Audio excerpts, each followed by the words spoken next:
कोलकाता 1977। एक काफिला गुजर रहा था, जयप्रकाश नारायण का काफिला। वही जयप्रकाश नारायण जिन्हें इंदिरा गांधी की आपातकाल की जंजीरों से अभी अभी आज़ाद किया गया था। देश भर में उनकी रैलियों में लाखों लोग उमड़ रहे थे। सत्ता के खिलाफ गुस्सा था और जेपी उस गुस्से का चेहरा बन चुके थे। लेकिन उस दिन कोलकाता की उस सड़क पर काफिले के सामने एक लड़की अचानक लेट गई। 22 साल की, साड़ी पहने, आंखों में न डर न हिचकिचाहट, बस एक अजीब सी आग। उसका नाम था ममता बनर्जी। उस दिन किसी ने नहीं सोचा था कि ये लड़की एक दिन उस बंगाल पर राज करेगी जहां 3 दशकों तक कम्युनिस्टों का लाल झंडा लहराता रहा। किसी ने नहीं सोचा था कि यही लड़की वो इतिहास लिखेगी जिसे लिखना असंभव माना जाता था। ये कहानी है उस असंभव के संभव होने की। भवानीपुर, कोलकाता का एक मध्यवर्गीय मोहल्ला। ममता के पिता प्रमलेश्वर बनर्जी एक सरकारी ठेकेदार थे, कंस्ट्रक्शन का काम। घर में कांग्रेस की हवा थी। बंगाल की लोकल कांग्रेस अपनी बैठकों के लिए उनके दफ्तर का इस्तेमाल किया करती थी। लेकिन जब ममता महज किशोरी थीं, उनके पिता चले गए। 42 साल की उम्र में गैस्ट्रिक अल्सर ने उन्हें छीन लिया। घर पर एक बीमार माँ, छोटे भाई बहन और एक लड़की जो अचानक उस घर की रीढ़ बन गई। सुबह 3:30 बजे उठना, खाना बनाना, भाई बहनों को तैयार करना और फिर भागकर भवानीपुर गर्ल्स हाई स्कूल पहुंचना। ये रोज की कहानी थी। कोई नाटकीयता नहीं, कोई शिकायत नहीं, बस एक जिद कि टूटना नहीं है। 1970, जोग माया देवी कॉलेज। ममता ने इतिहास में दाखिला लिया, लेकिन बंगाल का इतिहास तब खुद एक नया मोड़ ले रहा था। कॉलेज पर कम्युनिस्ट छात्र संगठनों का दबदबा था। लाल झंडे, नारे, दीवारों पर लिखे इश्तिहार। और इस माहौल में कांग्रेस की एक भी ब्रांच नहीं थी। ममता ने वहीं से शुरुआत की, अकेले, बिना किसी मदद के। उन्होंने उस कॉलेज में पहली बार कांग्रेस की ब्रांच खोली। ये कोई छोटी बात नहीं थी। ये उस इलाके में दुश्मन के किले के बीचों बीच झंडा गाड़ने जैसा था। और उनके भाषण, वो भाषण जो सुनने वाले भूल नहीं पाते थे। एक आवाज जिसमें न शब्दों की सफाई थी, न व्याकरण की कोमलता, लेकिन एक जलन थी जो सुनने वाले को भी छू जाती थी। धीरे धीरे दूसरे कॉलेज भी बुलावे भेजने लगे। इसी बीच ममता स्कूल में पढ़ाती थी, ट्यूशन लेती थी, एक मिल्क डिपो में काम करती थी। जो कमाती उससे घर चलाती, कॉलेज की फीस भरती और अपना छात्र संगठन चलाती। 3 काम एक साथ बिना रुके। और फिर 1984 आया। लोकसभा चुनाव की घोषणा हो चुकी थी। बंगाल में एक सीट थी, जादवपुर, सीपीआईएम का अभेद्य किला, उनके बड़े नेता सोमनाथ चटर्जी का गढ़। कांग्रेस को एक उम्मीदवार चाहिए था, लेकिन कोई तैयार नहीं था। सोमनाथ चटर्जी के सामने खड़े होना मतलब हार तय, अपमान तय। तब सुब्रत मुखर्जी ने एक नाम आगे किया। प्रणब मुखर्जी को फोन किया और कहा, ये लड़की फाइटर है। राजीव गांधी भी एक नया चेहरा चाहते थे। और इस तरह 29 साल की ममता बनर्जी जादवपुर से चुनाव में उतरी। उन्होंने अपने पोस्टर खुद बनाए। रैलियों में सोमनाथ चटर्जी को मामा कहकर पुकारा।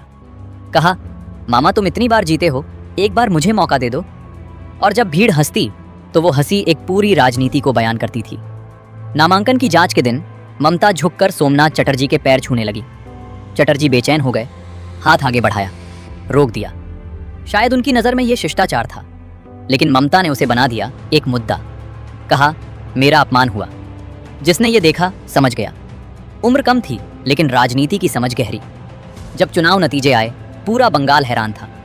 29 साल की ममता ने सोमनाथ चटर्जी को 19,660 वोटों के अंतर से हरा दिया। वो किला जो अजय माना जाता था, ढह गया था। लेकिन जीत के साथ एक विवाद भी आया। ममता ने दावा किया था कि उन्होंने अमेरिका की यूनिवर्सिटी ऑफ ईस्ट जॉर्जिया से पीएचडी की है। उन्हें 1982 में एक प्रोविजनल सर्टिफिकेट भी दिया गया था। $500 जमा करने पर असली डिग्री आने का वादा था। लेकिन जब जांच हुई तो पता चला, अमेरिका में यूनिवर्सिटी ऑफ ईस्ट जॉर्जिया नाम की कोई यूनिवर्सिटी है ही नहीं।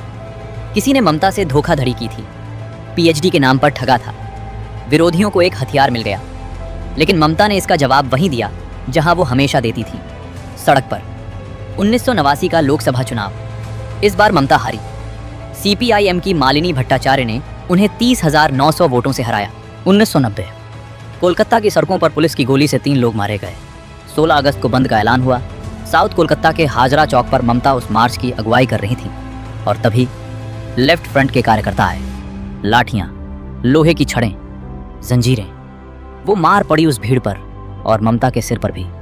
खून बहा, सारी लाल हो गई। उन्हें अस्पताल ले जाया गया। स्कैन में पता चला खोपड़ी में गंभीर फ्रैक्चर। साथियों को लगा शायद अब नहीं बचेंगे, लेकिन ममता बची। पूरे 1 महीने अस्पताल में रहीं और उस एम्बुलेंस की स्ट्रेचर पर लेटी ममता की तस्वीर बंगाल में कम्युनिस्ट सरकार की हिंसा का प्रतीक बन गई। घर घर पहचाने जाने का वो लम्हा था। राजीव गांधी ने उनके इलाज का पूरा खर्च उठाया और पार्टी के सीनियर नेताओं की मर्जी के खिलाफ जाकर ममता को पश्चिम बंगाल यूथ कांग्रेस का अध्यक्ष बना दिया। 1991 21 मई, तमिलनाडु। राजीव गांधी की हत्या। चुनाव प्रचार के दौरान एक आत्मघाती विस्फोट। ममता का सबसे बड़ा समर्थन चला गया, लेकिन उसी चुनाव में साउथ कोलकाता सीट से ममता ने 93,663 वोटों से जीत दर्ज की। नरसिम्हा राव की सरकार में उन्हें कैबिनेट राज्य मंत्री का पद मिला, यूथ अफेयर्स, स्पोर्ट्स, महिला एवं बाल विकास। लेकिन अब एक नई लड़ाई शुरू हो रही थी, और ये लड़ाई बाहर से नहीं, अंदर से थी। बंगाल कांग्रेस के भीतर ममता का कद बढ़ता जा रहा था, और जो बढ़ता है उससे डर लगता है।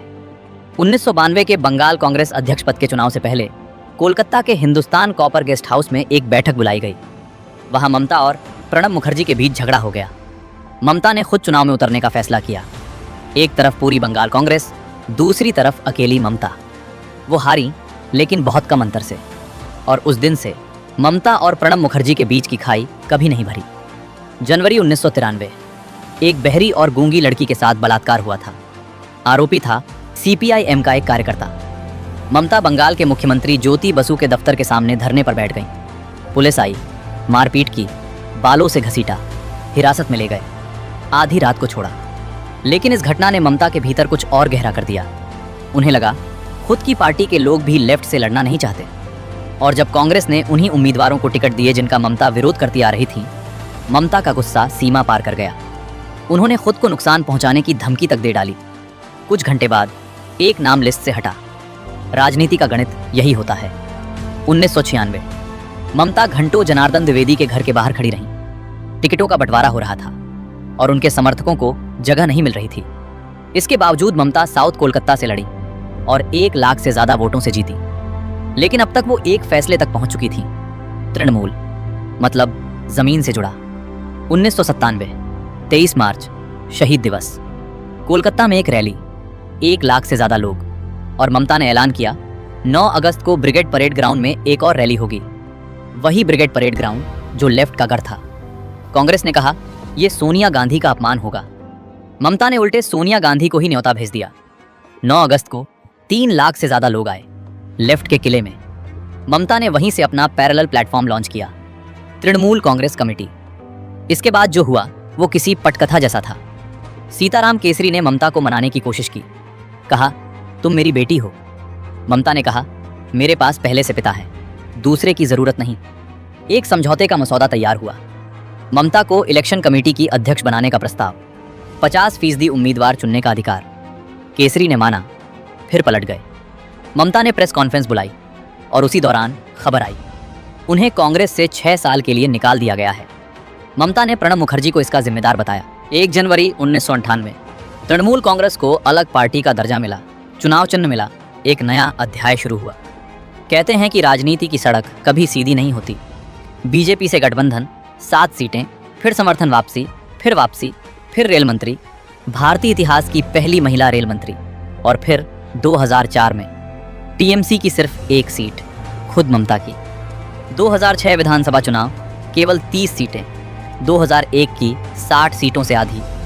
ये उनके करियर का सबसे अंधेरा वक्त था। और तब सिंघूर आया। 2006 में रतन टाटा ने घोषणा की 1 लाख रुपए में दुनिया की सबसे सस्ती कार नैनो। पश्चिम बंगाल के मुख्यमंत्री बुद्धदेव भट्टाचार्य ने टाटा को 1000 एकड़ जमीन देने का वादा किया। जगह चुनी गई सिंघूर। लेकिन जब किसानों से जमीन छीनी जाने लगी, हजारों किसान सड़कों पर आ गए। ममता ने उनका हाथ थाम लिया, भूख हड़ताल की। अरुंधति रॉय, मेघा पाटेकर, महाश्वेता देवी सब साथ आए। लेफ्ट सरकार ने दमन किया, लोग मारे गए। और फिर 18 दिसंबर 2006 की सुबह 7:30 बजे ममता धरने पर बैठी थी, तभी खबर आई 16 साल की तापसी मलिक, जो कल तक धरने पर थी, कि सुबह 5 बजे बलात्कार के बाद हत्या कर दी गई, और आरोप सीपीआई-एम पर। लेफ्ट सरकार ने कहा पिता नहीं किया। पूरा बंगाल कांप उठा। और फिर 14 मार्च 2007, नंदीग्राम। मुख्यमंत्री बुद्धदेव भट्टाचार्य के आदेश पर 2,500 पुलिसकर्मी गांव में घुसे। किसान विरोध कर रहे थे। पेट्रोकेमिकल कॉम्प्लेक्स के लिए उनकी जमीन छीनी जा रही थी। गोलियां चली, 14 लोग मारे गए। ममता ने वो मुद्दे उठाए जो कभी लेफ्ट की ताकत थे। किसान, मजदूर, गरीब। लेफ्ट की जमीन लेफ्ट के नीचे से खिसक रही थी। 2006 और 2007 में सीपीआईएम के कार्यकर्ताओं ने ममता की कार पर बम फेंके, गोलियां चलाईं। ममता नंदीग्राम से नहीं रुकी।